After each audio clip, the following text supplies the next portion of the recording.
Yo, what's good, man? This is East Sippin' Chop Podcast with your host, Glory Boy, and your girl, Alex. What's up, y'all? And here we have a special guest, man. And before she introduces herself, though, let's go ahead and do a fit check. Fit check. You know what I'm saying? Fit check. Come on. Okay. So what you got on, girl? Because you looking fly as hell. Cash only sweatpants. It's a Buffalo brand. Got to support the locals. Come on. And then this shirt, jacket thing, this is from Marshall's. And then this is from, where I get this from? Charlotte Roofs in the mall. And then I got my little Telfar bag with me. Yeah, I told her to keep the bag right there. Like business everywhere. So that way, it could just match the fit. Because I didn't want to kill the swag, But yeah, man, shout out to you. Thank you for coming through. Thank y'all for having me. Definitely. We know you're a busy woman. Listen, we've been trying to get this interview for so long, but I'm here. We made it.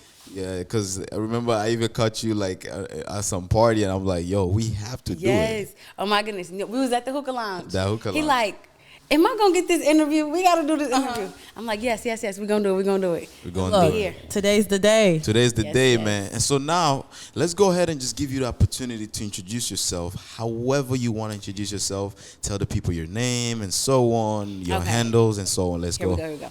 Okay, so I'm Shaniya Chanel. I do hair. I own a hair salon. It's on George Irvin in Harlem. It's in Cheektowaga, New York. And yeah, I've been doing hair for a minute now. Just... We gotta make everybody look good. Feel good, look good. That's what it's all about. Definitely. And can you tell them, you have Instagram? Yes, because they have to book with you. You feel me? Yes. Instagram is Shaniya_Chanel. My Snapchat is the same thing. And then Facebook is just Shaniya Chanel. Shaniya Chanel. I got Twitter, but I don't really be on there. I don't post hair stuff on there. So Instagram is where you find me. Shaniya_Chanel. Definitely. Appreciate you for coming through once again.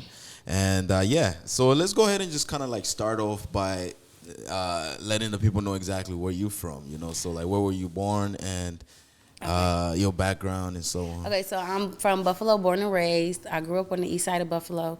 When I got to, 7th or 8th grade, high school, my parents moved into Cheektowaga. They got a house out there. But I'm from the east side of Buffalo. I always said when I opened this shop, I wanted to be on the east side where I started. So I looked for places in that area, and it was kind of hard finding a space in that area. But my dad actually ended up finding a location that I have for the salon now, and it's like 2-3 minute drive from the east side of Buffalo. Okay, that's not bad. So it's within the vicinity, yeah. That's not bad. Right near the Galleria Mall. So I always say, if you can make it to the mall, right there. You can make it to the shop. Right. Everybody Support can make black it to the mall. businesses, man. Everybody trying to go to the mall. Everybody. Definitely. And I appreciate you actually for sharing that with us. And also, you just mentioned your parents helping you on and so on. So, your parents are your number one supporters. If you trust. Yes. My mom, so I started doing hair when I was 16. And for Christmas the one year, my mom got me a hair basket, everything I needed, combs, clips, needle and thread, everything. And then my grandma had an extra room in her house. First, I started doing hair in her dining room. And once I started doing hair in her dining room, it was like a little bit hectic, like the kitchen right there, this is where we eat. So she had an extra room upstairs, and she actually let me get the room upstairs. And my mom, she had bought my hair chair, she bought my backdrop, everything. Come on, Mom. She set me up. She set me up. So after that, did you always want to pursue doing hair? So when I was younger, people always asked me like, "Oh, what you want to do when you get older?" I wanted to be a lawyer. And I was like, I'm going to be a lawyer. But then I'm like, school not really something that I want to do long term. Like, being a lawyer, you got to go to school for some time. For some years. So I'm just like, okay. Then I started doing, I was always doing my own hair. So when I went to school, girls were like, oh, who did your hair? And I'm like, I did my own hair. And they wasn't believing me. And then I started doing girls' hair in study hall, in the bathroom. It got so bad to the point where, when I had study halls, I would leave study hall. And my teachers already knew, the 4th floor bathroom was where I was. I'm in the bathroom doing hair. Damn. So what high school did you go to? Olmsted on Kensington and Suffolk. Okay. Yes. You guys were my rivals. Yep. I went to High Oh, yep. Mm-hmm. We never liked them. Listen, they always thought they was basketball games. Basketball games was crazy. Yeah, so definitely. after my grandma let me get the hair room, and then I painted it. We was like rearranging furniture. I was getting stuff for it, and then I had moved upstairs into the hair room. I was there for what 2 years, and then I ended up going to hair school. And once I went to hair school, I was in hair school, and I ended up working in another salon. I was there for a year and a half, and then I ended up opening up my shop. So yeah, when did I open? I opened November 1st was my grand opening. November 1st, 2023. Nice. Sorry, but what was the transition when you went from like, I'm about to go to hair school for real? Like, I really want to do this. Okay, actually. so I graduated 2020. It was COVID. And like the world was shut down, so I couldn't even do hair. So I'm like, I needed to find something to do to feel like I was still in tune with hair. So I started selling hair. I started selling wigs and bundles. And then once I had graduated high school, my parents was like, well, what you doing after high school? Like, what's your next step? And I was just looking like I knew in my heart what I wanted to do, but my parents wanted me to go to school. And like everybody in my family is like, all the females in my family are in the medical field. My mom is a nurse, and like everybody they do everything that got to do with nursing. And so I'm like, this is not something I want to do. I want to be different, man. I want to be unique. I want to do something that has nothing to do with the medical field. Exactly. So once I graduated high school, my parents was like, oh, just go to nursing school. It's something to fall back on. And I had offers from a lot of different colleges, like just to go to their business program. Right. So I was like, okay, I don't want to go to nursing school, but I don't want to go to college either. But I got to pick one. So I ended up going to Damon College for 1 semester. I went to Damon College for 1 semester. And honestly, being there, it was a great experience. I think everybody should experience college, but I knew it wasn't for me. I was dreading waking up, going to classes, and it stopped my money from doing hair because it was like, okay, I got classes during the day, but I usually do hair during the day. And then after my first semester, I dropped out of college. Man, that's one thing about being a student in college, because I went to school too. I went to sounds so Canisius. I interesting. graduated from there, and I was a student athlete. And being a student athlete, full-time student. When you got time to make money. You don't got no time to make money. You got practice, you got games, you got homework. The coaches are on your, if you don't go to practice. Man. You can't even participate in the game if you don't go to practice. Yeah. It's like, well, I got homework to do. You start thinking about yourself like, man, is this a system that I just got put in? Yeah. So when I was in college, I was like going to classes during the day, and I was taking my clients in the afternoon. And it was like every day I'm waking up doing this, and I'm like, I'm not okay with this. So I dropped out of college, and then once I dropped out of college, I ended up. How did your parents feel about you dropping out of college? Yeah, because they wanted you tell to be. So my mom was like, it was like a back and forth. So my mom was like, basically, she was like cool with it, but she was like, what's your next step? What you gonna do next? And in my head, I didn't want to let my parents down, because it's like, okay, not that it's like being disrespectful, but is it being disrespectful for like not listening to what they tell me to do? That's being disrespectful. Now I'm playing. So I'm like, well, dang, what do I do? And then I ended up moving out my parents' house, and I had got my own house at 18. Once after I got my own house, and it was right before my 19th birthday. So not an apartment. She said a house. No. This was an apartment. Okay. Then this was an apartment. Stop playing with her. Right this now. was an apartment. It's my first apartment, and then I got that in February. February, right before my 19th birthday. And then I enrolled myself into hair school. I started hair school April of the same year. So 2 months later, I enrolled myself into hair school, and I was like back and forth talking with them, like when the next group coming in, I need to be in the next class. And this was all still during COVID. So like hair school wasn't even open for real. I was doing hair school on the laptop in my living room.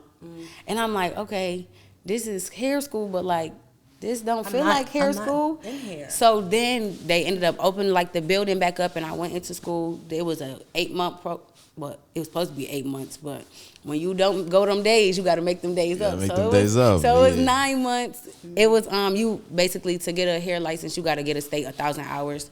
So like it was, and then I started, and I was going to hair school. Damn. I was going to hair through the summer. So it's like my friends like, oh, we're going to the beach. Right. Well, I'm going to the beach too. I'll catch these people at school later. it was like times where I had to go to school on Saturdays, but like it was something I was passionate about. So I'm like, if I really want to do hair long term, I need this license. Yeah. So after I graduated hair school, it was like, I felt like that's something that I really did for myself. Like I knew that hair was something that I wanted to do. And going to college, it was cool and all, but like I felt like I was wasting my time because I didn't really want to be there. I was doing it for my parents for real. Yeah. So it's like, I always tell people like, don't live for nobody else. You gotta live for you. Know what you want to do. Even if you don't know what you want to do, just do something that's making you happy. And I personally knew that going to college wasn't making me happy. I don't like science. Social studies and history is not a strong suit of mine. So it was like sometimes being in those classes, I'm like, am I really sitting here doing this right now? Like, Shaniya, you could be doing hair, making money right now. That was me, like, junior year of college. I'm like, damn. I'm too far ahead already, man. At that point, you gotta finish. I gotta finish this shit. I can't drop out. And drop out. Yeah. So, but like, I will say that I am happy that I realized what I wanted to do early on because like college not cheap. Yeah, it's not So cheap. after my first semester, I'm looking at the bills and all that, and I'm like, dang, I've been here for how long, and I want this much money? Right. I mean, I'm grateful for because the reason why I actually stayed that long is because I got a scholarship. You know, so like that kind of helped me out. It's stuff like that. It's like the benefits, Right. like the pros and the cons. Exactly. You gotta see, and it's like, You gotta pay, bro. Make that decision that will benefit you, Yes. because you don't want to be in school for a early long on. time. Yes, And then and you that's wasted all those time. And that's why I say, like, after my first semester of Right. college, like I said, I wanted to be a lawyer. I'm like, oh, girl, this is not something that you want to do. 10 years. Lawyer is like 8 years plus practice. Yes. And then you leave gotta with do a bill. You internships. graduate, and then you get a bill. At that point, it's like, 100. How much I gotta pay? do I really? Man, shout out to my sister in law though. She's a lawyer. Shout out to- She went for like Shout out lawyer, to you. doctor, so she's a Yes, doctor sister. now. Yes, yes, Yeah. yes. So like, I Love that mean, for her. she used to stress though. She used to call me sometimes and be like, "Glory, like I gotta study. She would study every day. So basically, your life depends on books Yes. at that point. Like you But don't even even, with hair, like even with school itself is like a lot. You got to be willing to dedicate your time and commit yourself to it. Because being in hair school, it was every day, Monday through Friday. I had to be there 9 to 5. So it was like it wasn't even like college where it's like you got a class this day in the morning or the afternoon, and then like maybe Tuesday and Thursdays you don't got no classes. This was every day, 9 to 5. I had to be there. And if you come late, you come in at 10 o'clock, you still owe them that hour. You got to make it up at the end. So it's like you really got to pick and choose which one. But like with hair school, I had no problem pushing through and trying to finish because it was something that I wanted to do. I knew that I wanted to do hair long term, so it's like I got to get this license. So it's like knowing what you want to do is going to help you, like your own motivation type of thing. Because Right. like being in college, it was like, okay, I don't really want to be here, so I don't feel like getting up for this class. Okay, I'm about to just And lay then you here. just don't go. I'm just That's lay the here. problem. Yep. And then it's like they still getting your money. You still Still. gotta pay them. yeah, pay them, After that semester, that financial aid not gonna help you. and they're gonna give you time too to pay that shit. So like they know exactly what they're doing. You know? Yeah. They give you that Yes. subsidized loan. Okay, we're gonna give you at least 10 years. Yeah, like still gonna okay, pay pay a them. little bit this month, pay a little bit this month. They still gonna get their money. They're still gonna get their money. At the end But of it. so I also wanted to ask you. You said just being in the hair school itself. What exactly were you guys doing in the hair school? Because I'm not familiar with it. So Okay. for some young girls that want to So, pursue that I career, tell people all the time, what hair school? Let me push this back. What Yeah, hair yeah. school is like. Because okay, I don't want to make it seem like I'm bashing hair school because like go to hair school, get the license, but it's like hair school not teaching you nothing that it's stuff. It's teaching you stuff that you don't know, but it's like the science behind it and like the health and like the safety behind it. Like I was in hair school bored out my mind. I'm not gonna lie. I was sitting there like, okay, I already know this. Why are we sitting here talking about this? But they make sure you know the ins and outs. Like that's why I tell everybody, if you want to go to hair school, look at every hair school around you and go to the cheapest one because everybody teaching the same thing. Don't go to the for real, the only thing about hair school that's like costly is the kit that it come with. And it's like this regular stuff you go buy from the hair store. So I always tell people, if you want to go to hair school, look around, search all the hair schools that's in the vicinity, and go to the cheapest one, because they all teach you the same thing, because their only goal is for you to get a state 1,000 hours and for you to pass the test at the end. And you have to take 2 tests, a written and a practical. The practical exam is like a it's like a hands-on exam where you like practicing with like a mannequin head. And you gotta like walk through the stages that they tell you. But like the written exam is 100 questions, and I think you gotta get at least a 70 on the test. And hair school, for real, like, it prepare you for it if you pay attention. But like I said, some days I would be bored or like just not paying attention. You take tests throughout the course of the program and stuff like that. But they give you like a textbook. They gave me a textbook and a laptop, and you got like online questions you got to do at like the end of the week, or every other week you got a test that you got to take. But they definitely give you the materials to prepare you for it. It's like traditional school where you have to like do like written stuff and hands-on stuff.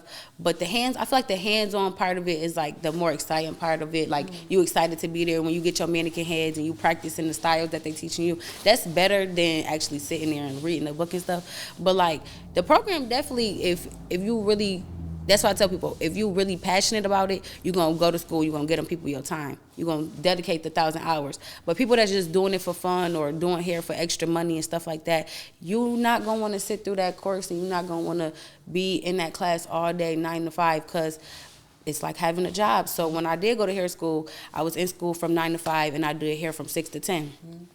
6 to 10 is half the amount of time that I'm spending in school. So you making less money, but it's like, the money gonna come in after, when I get out of here, when I graduate, when I have this license. Yeah, look at come on, it's good money. It's good Come on money. now. Look at her smiling, man. She's like, yeah. About not change. It's definitely good money. 200 occasion. 200 occasion. Listen, that's what baby said. That's what baby said. I love Baby, my favorite artist. I love Baby. Definitely. And she had a question for you. Remember that one question that you wanted to ask her earlier?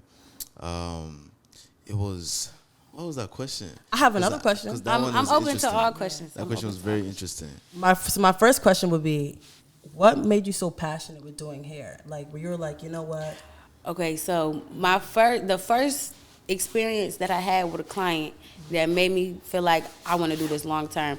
I did this girl hair for prom in high school. And she asked me like, oh, could you do my hair for prom? And I'm like, yeah, I could do your hair for prom. And I really didn't think she was serious about it. I was just like, yeah, I could do it. And then she was like, we was in school, and she was like, oh, like, this what day prom is, can I come this day? And at the time, this is way before I even started doing hair at my grandma's house. When I did her hair at my my parents' house in the living room. And when I got done doing her hair, she looked at me and she was like, you really made me feel so beautiful. I love my hair. Aww. Thank you so much. And we was sitting there, and I just looked at her, and the smile on her face, it just like, it made me feel this feeling inside. Service. And I'm just like, oh my gosh, like I really made this lady feel beautiful on the inside. And it was like, that was a feeling that I had never felt before. And I was just like, I need to keep feeling this feeling. And it was like just making people feel beautiful about themselves and making people feel comfortable. It's like, it's a good thing. It's a good feeling. So ever since then, I was just like, okay, this is something I want to do long term. And then I had another client. Her friend had passed away before her appointment, and she was like, oh, I don't think I'm gonna make it. And I'm like, you know, if you going through something, if you can't make it, I understand. And she ended up coming to the appointment. And when I got doing her hair, she was like, you really just made my day. You made me feel so much better. And she cried sitting in my chair, and I cried with her. And I'm like, oh my gosh, just making somebody feel beautiful about themselves and giving somebody that confidence all within a hairstyle. Just a quick 2 hours, not even 2 hours. Sometimes I could do hair in an hour. In that little bit of time, you could boost somebody's confidence so much. That's just a feeling that I love. Okay, my next one is, so in the city of Buffalo, there's so much hairstylists. That's the question I was looking for. Yes, there's so much hairstylists in the city. How did you build your clientele to be like, hey, I'm out here and I got some work done. You know, I got something for y'all. Okay, so first, I want to say, with clientele, I can't service everybody in the town at 8 o'clock on Monday. I can only do one person. Yeah. So I tell people all the time, you have to find your target audience. I built a clientele based off of, I feel like because I was young, I attracted the younger crowd. Because it was a lot of older, when I first started doing hair, it was like a lot of older stylists that was like, you hear their name, you already know what their work look like. You know what they doing. So when I first started, I think my first year of doing hair, I did like $20 ponytails. Ponytails go for $125 now. Yeah. And I was like, at the time, it was like, I gotta find a way to target people that want to get their hair done by me, but maybe they don't got it, or maybe they don't have as much to pay for this hairstyle, but they still want to look beautiful and they still want to feel confident. So I felt like doing the sale, it was like, okay, you getting this service for a cheap price, but I'm letting you know what I'm capable of. Yeah. And I say clients are walking billboards. You see somebody walking, like I just sat down, you said, did I do my braids? Yeah. When you see good work, you're going to ask who did it. Yeah. So I feel like being able to service so many people because I had a cheaper price allowed me to get clients based off that. Because when I first started doing hair, I was not in tune with social media. I didn't even have Instagram I didn't have Instagram or Facebook when I started doing hair. My parents, they wasn't really with the social media stuff. So it was like I wasn't. Shout out to parents, man. Yes. I say now, I promise you, I'm thankful that my parents did not play that because they helped me become the person that I am. I feel like if I had social media when I was younger, I would have been exposed to a lot of different stuff, and it wouldn't have allowed me to get to where I am because I would have been like focused on other things. But like being able to get the clientele that I have, I do feel like it came from like gaining a target audience. Like I was still in high school when I first started doing hair.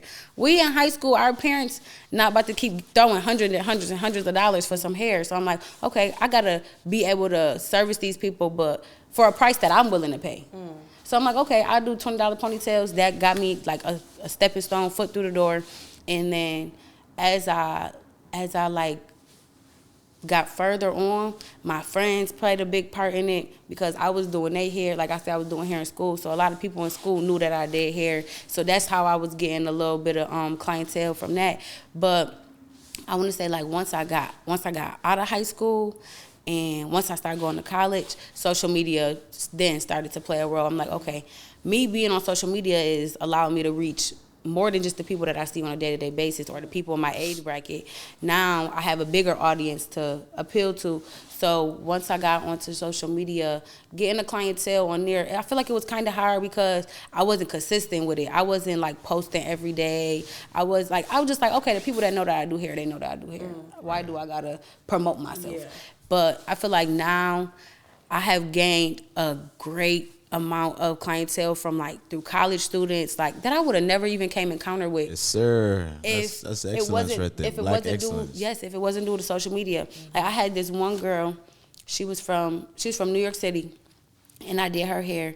And after I did her hair, it was like the whole Buff State just started coming to me. It was like we all not from here and we all don't know who to go to. But when you did that one person hair, we now know. We all know where to find you. So it was like I feel like social media helped with that. And then it was like social media allowed me to be like, okay, like I said, the clients is walking billboards. Everybody not coming to encounter with this one person. So it's like social media allowed for me to post my work, and people that don't even know me or never seen none of my clients before, they're like, okay, now I see her work. Now I know what she's capable of. I'm willing to come to her and go to her because I know what she's capable of. I can see it. And that's why I tell people, like, promote yourself. Even if you don't get no likes, promote yourself because somebody sees it. Just because they don't like it don't mean that they didn't see it. So that's why I say, like, being on social media helped me get to where I am now. Because even before I opened my own shop, when I was in the other shop, my books were still filling, but it was like my books would fill like at the last minute. Now I could look at my schedule right now and I'm booked for the rest of the month due to social media. Like people are like, okay, I want to get in her chair. I need to go to her. I could look at my book right now, and I'm booked for the rest of the month. Yes, talk talk, man. But I tell people, like, that's what you want. Long term, that's what you want. Right. You don't want to wake up like, dang, am I gonna make some money today? Dang, how many clients I got today? I feel like being able to promote yourself and put yourself out there, make people want to come to you and make people want to sit in your chair and get the experience. So I tell people all the time, like, just promote yourself. Social media is like the biggest way to connect with people now, and social media is on a different scale, like a larger scale that has ever been. You could post one thing and the whole world see it. Oh, we'll see it. Instead of like, okay, I could do your hair right now, and wherever you go, the people gonna see it, but the people across the world ain't seeing you. So it's like being on social media is definitely helping. And I say, like, no matter. So there's a positive impact through social media Yes. based on how you utilize it. Definitely how you Right. utilize it, because like I see stylists all the time that's on social media, and it's like the negative responses and people, oh, don't go to her. But it's like, me personally, I only experienced that one time, and it was never with a service that I provided. It was when I was selling hair. During COVID, I ended up selling a wig, and I got a bad review on a wig. And it's like, that's why I tell people all the time, bad news spread way faster than good news. You say one negative thing, somebody gonna remember that for forever. But you could say 10 good things, but that one negative thing gonna stick with you. But that's why I say, I'm like, how you promote yourself plays a big role in it. I have never, like, a service that I provide, I have never had a client go on the internet and say nothing negative about it. And I feel like that plays a big role too, because like people are like, okay, I never heard nothing bad about her. So I'm willing to give it a try. But when you hear a whole bunch of negative stuff, it's like, okay, do I want to go to her? I want to go sit in that shop. That's a fact. That's why companies are scared when you try to put them reviews on their websites. They're like, damn, if somebody sees it now, it's like that. The psychological part of it kind of start playing with the person that's trying to book with you. They're like, should I do it? Should I not? It's like classes in college. Yes. Like, you know how like in college they had like Rate My Professor website. Yes. So when you get on that, you see a one bad review about a professor. If you just a kid that just follow the crowd, you're going to be like, this professor is bad. Yes. That's why I tell people, like, okay, say you be like, oh, what's some good restaurants in Buffalo? And I tell you like 20 good restaurants. And I'll be like, okay, but don't go to this place because the food was nasty. You making sure you don't go to that I'm place. making sure I'm not going there. Right. And you probably like, okay, out of all the 10 restaurants, you probably remember like 5 of them because you're like, okay, they was good. But that one restaurant that's nasty. bad, you not. I never tasted it either. I mean, that's You just think it's bad because I'm trusting you. Exactly. That's why I say social media plays a big role. The clients, they see everything. That's why I say they see the good, they see the bad. Even if you think they don't see, I'm pretty sure they seen it. I have clients all the time. Oh, can I get this service? Can I get this service? Do you have pictures? Go to my Instagram. You're gonna see everything that I do. How do you feel about people asking for discounts? Because I feel like a lot of times when you're young and you're black and you know you have family and friends, a lot of time they tend to be like, hey, my sister, my brother, let me get this little. You gotta take. Okay, so my biggest thing is, if you willing to go to somebody else and pay the full price, why you can't pay the full price with me? Right. Like So I tell people I wouldn't say I never give About experience when you were like, you know what, I'm gonna pay, like I'm gonna let this person pay less than what I really would do, and how did that make you feel? Because I also do hair on the side, and it was just before like, you answer that, 1 second. Okay, this gonna sound bad, but discounts. I wouldn't say discounts is like not a thing with me because that would be a lie. Let me give you the discount. Don't ask for the discount. Like just recently, like probably when I opened my own shop, is when I start giving my mom discount. My mom will sit in my chair and pay full price for a service. And I feel like if my mother will come sit in this chair and pay full price, why can't you? And I tell people all the time, like, this is how I make money. This is how I support my lifestyle. This is how I pay my bills. You cannot get a discount because that's taken from me. You're there 24/7, basically. Like you out here grinding. You're not working any other job. You out here trying to improve your business. Right. You know? And you're not going to get nowhere, keep on being nice. I say that. You got to tell you. I'm just saying. You got to tell people like put some respect on my name. Like you need to like respect me as a person and respect my business. Like you're not going to somebody you don't know asking for a discount. So don't come to me being like, oh, let me get a discount. That's it. Cause when you got that style last week and somebody else did it, did you ask them for a discount? And you paid $200 when honestly it's not even worth $200. I'm saying. And you telling me you want $50 off. Alexandria, man, Right. this girl, she's too fucking Bro, I'm nice. too nice, dude. She's too No. nice. She could let shit slide. No. And to me too, because I'm a photographer as well, so I take pictures and stuff like that. So I be Don't having be people handing say, out no "Oh, discounts." I'm like, me? No. You don't play that. Me? No. I don't play because you know gonna we have pay different for, places. You're gonna pay for the service that I provide. You're gonna pay for Exactly. the experience, and 9 times out of 10, you gonna like what I do. If you ain't gonna like it, you Simple. gonna love it. Yeah. So it's like, why would you not want to pay for a price? Girl, you be giving out discounts? No. At one point, look, listen, cause I'm new. I'm a new hairstylist. No or not? Right? No. Right. This what I say. This what I say all the time. New or experienced. If you trust me enough to sit down and let me do it, you trust me enough that I'm gonna do a good job. I'm gonna do a good job. Nobody's sitting down in your chair thinking like, dang, she about to mess my shit up. Yeah. You not thinking that. You're not thinking that. You about to be like, I'm about to leave. Looking Yes. great. So pay for the service, pay for my time, and pay for what you about to get. So Alexandria, you be giving out discounts? I used to do. Nah, If you she like be giving the- out discounts. She gotta think about it. She be giving out discounts. She be giving out discounts. Girl, You gotta stop doing talk that, to bro. me. Like, I need to stop doing that. Talk to me. Man, We done? Yeah, at we one gon- point, we gonna have yeah, a we talk about that a conversation. little later. We're gonna have a right? conversation. But let's talk about the transition, though. You went from doing your hair at your mother's house a couple of times to doing it at your grandma's house for 2 years. shout out to Granny. And then now having your own shop. How was it like having your own shop? Like, I know. I love it. Tell me about that. So let me tell you. What before? Okay, so And do you before have any other workers, or is it just you? No, I have two other employees at my shop.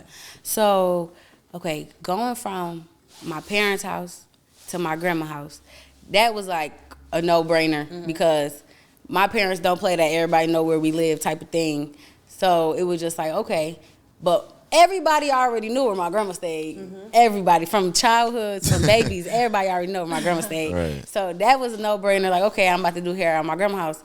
That transition was smooth. Then once I went from the dining room to the private room upstairs, that was like, okay, we doing something. We going somewhere. I feel like I'm professional with it now.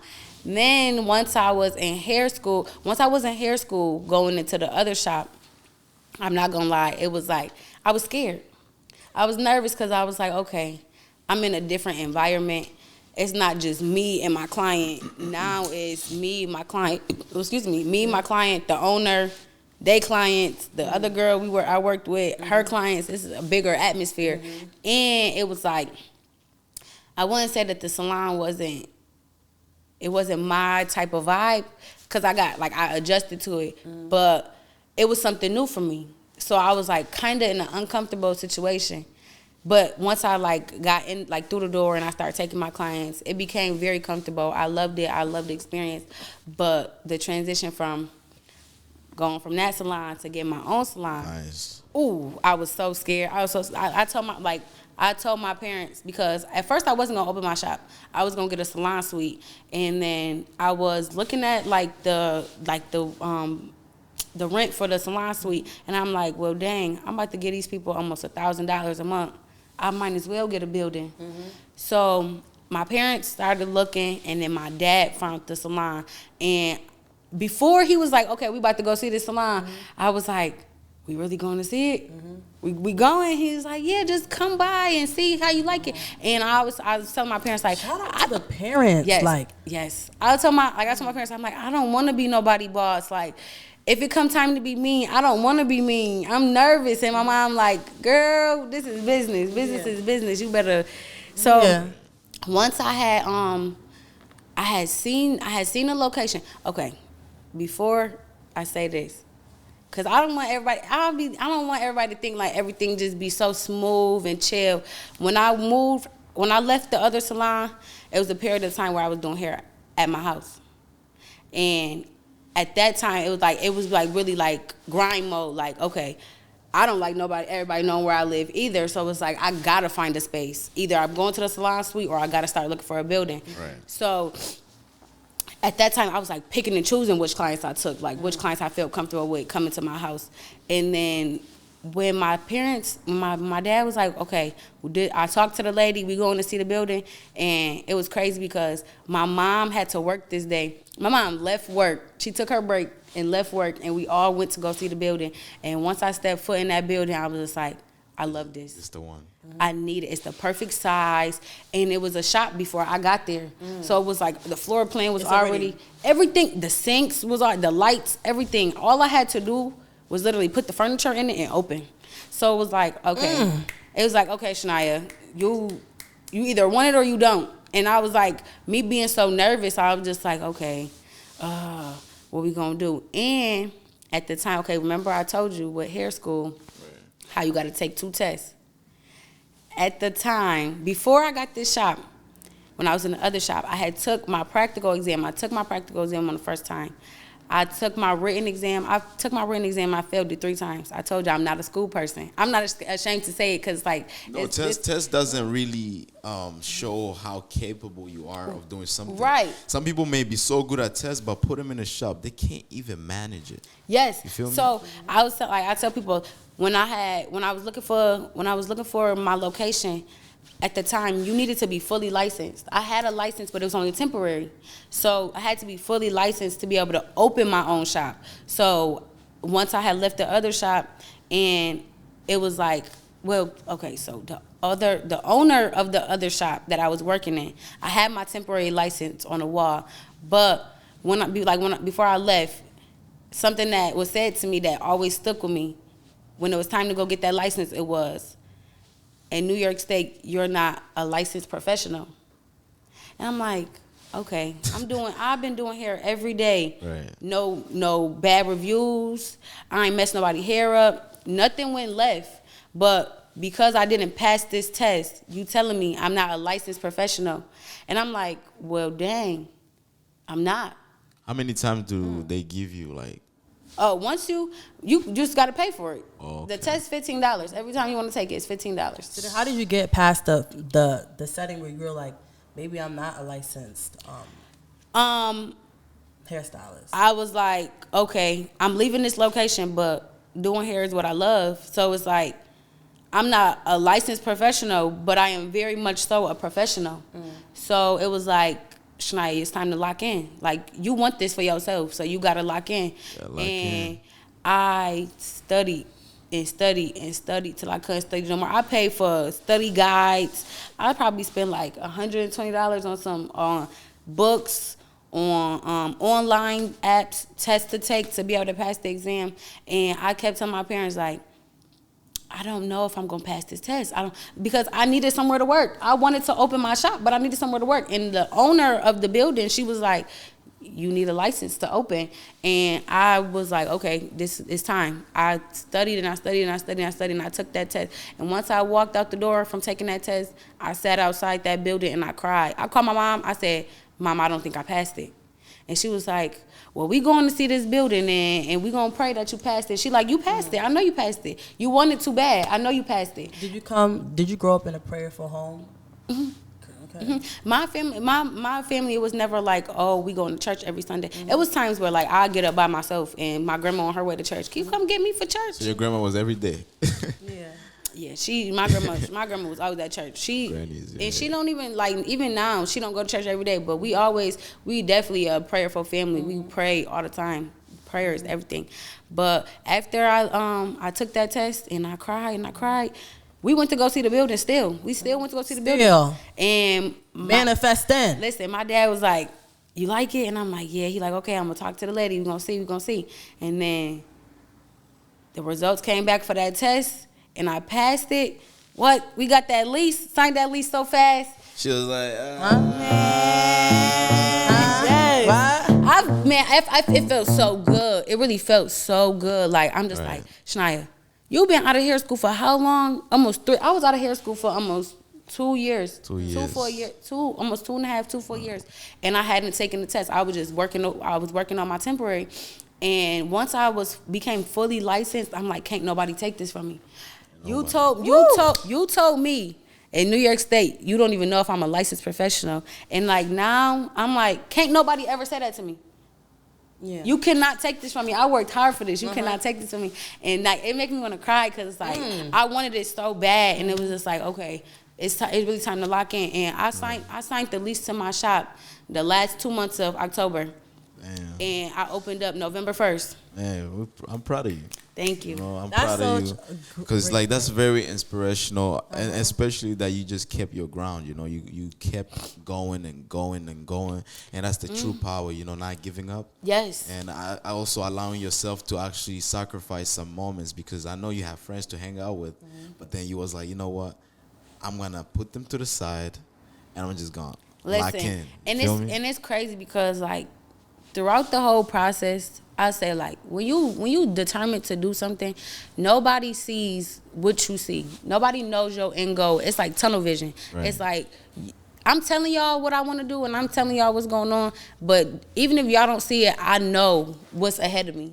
And I always tell myself like, because people used to tell me all the time, doing hair not a real job, that's just a hobby. Like but like I'm making more money than people with real jobs, real degrees.